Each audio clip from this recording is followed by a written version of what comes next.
Welcome to Siddhivinayak Education Institute.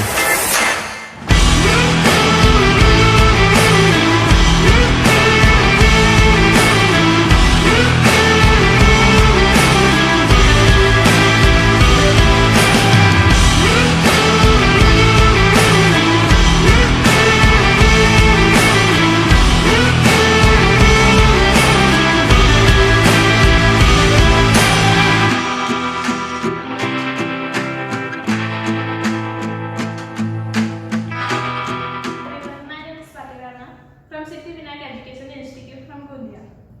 I will explain you topic of biology, life cycle of Plasmodium.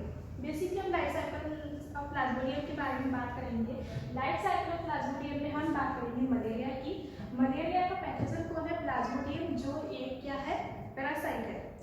ये क्या cause करता है? Protozoa cause करता है। अभी प्रोटोजोआ का क्या है? ये बायोलॉजिकल क्लासिफिकेशन में डिटेल में जानेंगे, ठीक है। इसका वेक्टर कौन है? फीमेल एनाफिलिस मॉस्किटो इसका वेक्टर है। कौन फैलाता है? इसका वेक्टर है फीमेल एनाफिलिस मॉस्किटो, मेल नहीं फीमेल, ठीक है। Like types of plasmodium mainly 3 types के होते हैं: plasmodium vivax, plasmodium malaria and plasmodium falciparum. जो प्लाज्मोडियम वाइवेक्स है वो मोस्ट कॉमन होता है, और जो प्लाज्मोडियम मलेरिया है उसके बारे में हम ये लाइफ साइकिल पूरी डिटेल में भी जानेंगे। थर्ड है प्लाज्मोडियम फैलसिफेरम, जो कहाँ इन्फेक्ट करता है? ब्रेन में इन्फेक्ट करता है, और कहाँ? सेरेब्रल मलेरिया, ठीक है। तो मोस्ट डेंजरस और मोस्ट फैटल भी कह सकते हैं हम इसको। बात करते हैं हम life cycle of Plasmodium malaria के बारे में, तो डिटेल में हम जानते हैं ये एक हेल्दी मैन है, ठीक है, हेल्दी मैन है। और ये कौन है? Infected female anopheles mosquito. अब याद रखना कि जो इन्फेक्टेड जो फीमेल मॉस्किटो होती है उसको भूख ज़्यादा लगती है। कब? जब वो प्रेग्नेंट होती है तब, ठीक है। क्यों? क्योंकि वो फर्टिलाइज एग को कैरी कर रही होती है, और जब वो फर्टिलाइज एग को कैरी कर रही होती है तब उसको न्यूट्रिएंट्स चाहिए, उसके फिजियोलॉजिकल चेंजेस के लिए वो उसको भूख ज़्यादा लगती है, इसलिए वो खून ज़्यादा चूसती है, इसलिए वो इंसान का खून चूसती है, ठीक है। याद रखना कि जो मॉस्किटो है उसको कभी मलेरिया नहीं होता, ठीक है। तो ये हेल्दी मैन है। अभी ये हेल्दी मैन, इसको कोई भी इन्फेक्शन नहीं हुआ, और लेकिन एक इन्फेक्टेड फीमेल एनाफिलिस आई, उसको बाइट किया, ठीक है। अब उसने इसके में सलाइवा इंजेक्ट कर दिया। अब उस सलाइवा में क्या प्रेजेंट था? प्लाज्मोडियम प्रेजेंट था, ठीक है। प्लाज्मोडियम जो एक पैथोजन है, ठीक है। जो प्लाज्मोडियम पैरासाइट है इसको एक और नाम से जाना जाता है मलेरियल पैरासाइट, ठीक है। तो आई और यहाँ पे सलाइवा इंजेक्ट किया। सलाइवा में क्या प्रेजेंट था? प्लाज्मोडियम प्रेजेंट था। और प्लाज्मोडियम की कौन सी फॉर्म प्रेजेंट थी? स्पोरोजोइट। मेनली ये क्वेश्चन आता है, नीट में आया भी है शायद। प्लाज्मोडियम की कौन सी फॉर्म प्रेजेंट है? स्पोरोजोइट, ठीक है। अब ये स्पोरोजोइट कहाँ जाएगा? Enter the liver. ये हमारा लीवर है, ठीक है, लीवर में जाएगा। देखो आइए इतना मालूम हो रहा है कि इन्फेक्शन होता है। First stage is infection, second stage is multiplication and third stage is distribution. अब इन्फेक्ट तो इसने कर दिया, यहाँ पे स्पोरोजोइट इसने इंजेक्ट कर दी, infection complete. Second step I multiplication. अब मल्टीप्लिकेशन करने से कहाँ जाएगा ये स्पोरोजोइट? लीवर में जाएगा, ठीक है, लीवर में जाएगा।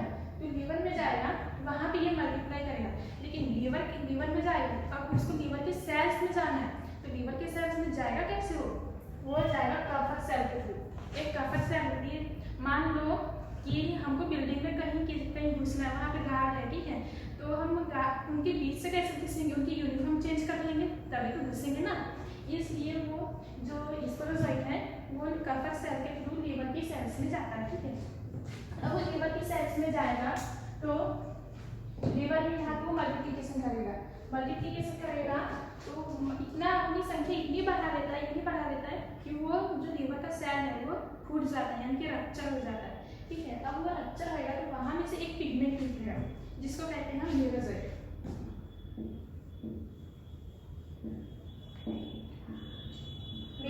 अब पहले स्पोरोजोइट नाम था, अब उसका नाम बदल के क्या हो जाता है? न्यूरोजोइट, ठीक है। फर्स्ट स्पोरोजोइट ये लीवर में अपनी संख्या बढ़ाता है, मल्टीप्लिकेशन करता है, उसके बाद उसका नाम हो जाता है न्यूरोजोइट। अब ये न्यूरोजोइट कहाँ जाएगा? देखो इन्फेक्शन हो गया, मल्टीप्लिकेशन भी हो गया। अब थर्ड स्टेप है डिस्ट्रीब्यूशन, यानी कि अपने चॉइस के सेल्स में जाना, ठीक है। अब इसका चॉइस का सेल क्या है? आरबीसी। ये आरबीसी में जाता है आरबीसी में जाता है ना, मेल की आरबीसी में भी सेम ऐसे ही काम करता है। आरबीसी में भी वो मल्टीप्लिकेशन होते हैं, याद रखना मल्टीप्लिकेशन जहाँ पे वो मल्टीप्लाई कर रहा होता है, जहाँ पे अपनी संख्या बढ़ाता है उस स्टेज को हम कहते हैं साइजल स्टेज।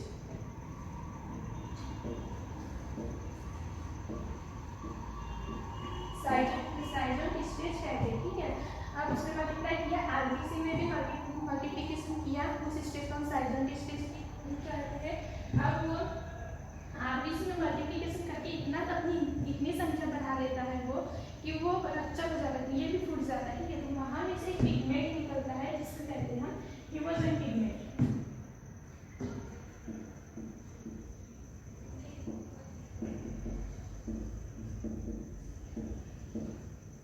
हीमोजन पिगमेंट कहते हैं, ठीक है। अब ये हीमोजन पिगमेंट जैसे रिलीज होता है आरबीसी के फूटने की वजह से हीमोजन पिगमेंट जैसे रिलीज होता है, तो उसके जैसे वो रिलीज हुआ तो हमको मलेरिया के सिम्टम्स देखने को मिलते हैं, जैसे कपकपी छूटना, फीवर आना, ठीक है। ऐसे सिम्टम्स हमको मलेरिया के देखने को मिलते हैं। अब क्या करेगा वो हीमोजन पिगमेंट भी रिलीज करेगा।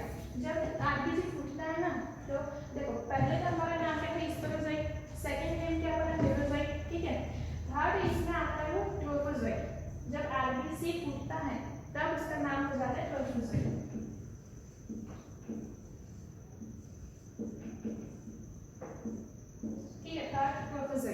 First is sporozoite, second is merozoite, third is trophozoite. अब हीमोजन पिगमेंट निकला, ठीक है, तो हमको बुखार आया।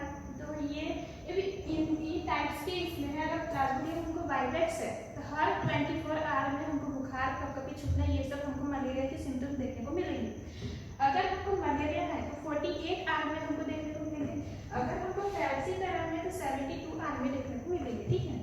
ये टाइप्स पे डिपेंड है कि हमको कौन सा प्लाज्मोडियम है ये देखने को मिलेगा। अब सेकेंड इज वो ये भी रिलीज करता है, और वहाँ में से एक और चीज रिलीज होती है गैमेटोसाइट, ठीक है। गैमेटोसाइट रिलीज होती है।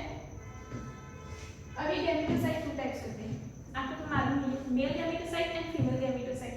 मेल को हम कहते हैं माइक्रो एंड फीमेल को कहते हैं मैक्रो, ठीक है। अब ये male gametocyte and female gametocyte हमारी जो ह्यूमन की बॉडी है वहाँ पे ये आपस में मिल नहीं पाएंगे। क्यों? क्योंकि हमारी ह्यूमन का बॉडी का टेम्परेचर कितना होता है, 37 डिग्री टेम्परेचर होता है। अब इतने डिग्री मतलब हाई टेम्परेचर पे ये कभी मिल नहीं पाएंगे, आपस में फर्टिलाइजेशन नहीं कर पाएंगे, ठीक है। तो ये इतना मालूम है कि जो ह्यूमन्स है वो वार्म ब्लडी एनिमल्स है, और जो मॉस्किटो है वो कोल्ड ब्लडी एनिमल्स है, ठीक है। तो क्लियर। देन ये यहाँ पे इनको अब आपस में फर्टिलाइजेशन करना है, लेकिन हमारी ह्यूमन की बॉडी में फर्टिलाइजेशन नहीं हो रहा है। क्यों? क्योंकि हमारी बॉडी का टेम्परेचर हाई है, और जो ऊपर से हमको कपकपी छूट रही है, बुखार भी आ रहा है, तो और ऊपर से हाई हो रहा है, इसलिए आपस में कभी मिल ही नहीं पाएंगे। तो ये आपस में हमारे जो ब्लड है वहाँ पे आप ऐसे अकेला अकेले घूमते रहते हैं, ठीक है। इसलिए क्या होता है, अब ये पहले ये हेल्दी मैन था, अब ये सीक मैन बन चुका है, ठीक है। इन्फेक्शन हो गया इसको, लेकिन ये इसको छोड़ के अब एक न्यू फीमेल एनाफिलिस मॉस्किटो आई, उसने इसको बाइट किया और सलाइवा अपना इंजेक्ट कर लिया।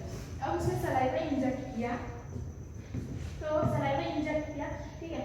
अब ब्लड को सर्व करेंगे वो, तो ब्लड को सर्व करने के इसमें उसने मेल एंड फीमेल गैमेटोसाइट को भी सर्व कर दिया, ठीक है।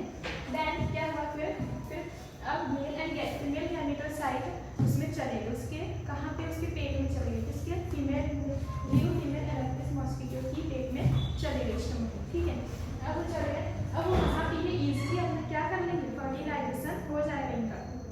और इतना मालूम है कि मेल गैमेटोसाइट और फीमेल गैमेटोसाइट का जब फर्टिलाइजेशन होगा तो किसका फॉर्मेशन होगा, जाइगोट का होगा, ठीक है। इतना बताइए, जाइगोट का फॉर्मेशन होगा।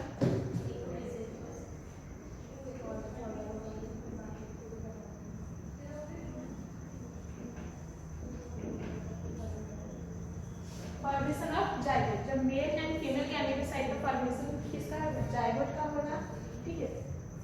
अब ये जाइगोट का फॉर्मेशन होगा, जिसको हम इसमें कहते हैं ऊकाइनेट। हालांकि ऊकाइनेट जो है वैसे मैंने नाम नहीं दिया, लेकिन मेनली हमको याद रहना चाहिए कि जो जाइगोट का नाम क्या होता है, ऊकाइनेट। अब ये ऊकाइनेट इतना बदमाश होता है कि बस ये कहीं भी निकल जाता है, ये शांति से कभी रहता नहीं है। तो ये क्या करता है, जो मॉस्किटो की जो उसकी मिड गट वॉल है उसको फोड़ के ये उसकी स्टमक के बाहर आ जाता है, ठीक है, उसको उसका नया नाम हो जाता है, वो काइनेज से बदल के oocyst हो जाता है, ठीक है। अब ये oocyst भी एनसीईआरटी में नाम नहीं लिखा है, लेकिन मेनली हमको याद रहना चाहिए। तो oocyst हो जाता है। अब ये oocyst भी इतना बदमाश है कि ये भी निकल के कहीं पे चले जाता है। ये कहाँ चले जाता है? मॉस्किटो की सलाइवरी ग्लैंड में चले जाता है, जो कि अभी क्या रिलीज करता है? स्पोरोजोइट बन जाता है, ठीक है। ये अब ये कौन सी स्टेज में आ गया? स्पोरोजोइट स्टेज में आ गया। अब जब भी ये वाली जो ये भी फीमेल एनाफिलिस मॉस्किटो जब भी किसी हेल्थी ह्यूमन को बाइट करेगी, कोई चूसेगी, तब ये उसमें अपना सलाइवा इंजेक्ट कर देगी। उसके सलाइवा में प्लाज्मोडियम प्रेजेंट है। प्लाज्मोडियम की कौन सी फॉर्म प्रेजेंट है? अभी बताइए, स्पोरोजोइट प्रेजेंट, ठीक है। अब तो एक हेल्थी ह्यूमन को काटेगी और स्पोरोजोइट इंजेक्ट कर देगी, जिससे कि इन्फेक्शन हो जाए। तो ये चलती है ऐसी life cycle of Plasmodium malaria की। अब देखते हैं हम कि असेक्सुअल कहाँ हुआ है? In humans. असेक्सुअल रिप्रोडक्शन कहाँ होता है? In humans. एंड सेक्सुअल कहाँ होता है? मॉस्किटो की इसमें होता है, ठीक है, मॉस्किटो की पेट में होता है। असेक्सुअल इन ह्यूमंस होता है, सेक्सुअल इन मॉस्किटो होता है। ये याद रहना चाहिए, कभी क्वेश्चन आ जाते हैं इसके। और ये याद रहना चाहिए कि पैथोजन कौन है? प्लाज्मोडियम। इस कौन है? ये एक पैरासाइट है, ठीक है। जो और वेक्टर कौन है? Female anopheles mosquito. मेल नहीं, फीमेल एनाफिलिस मॉस्किटो। देन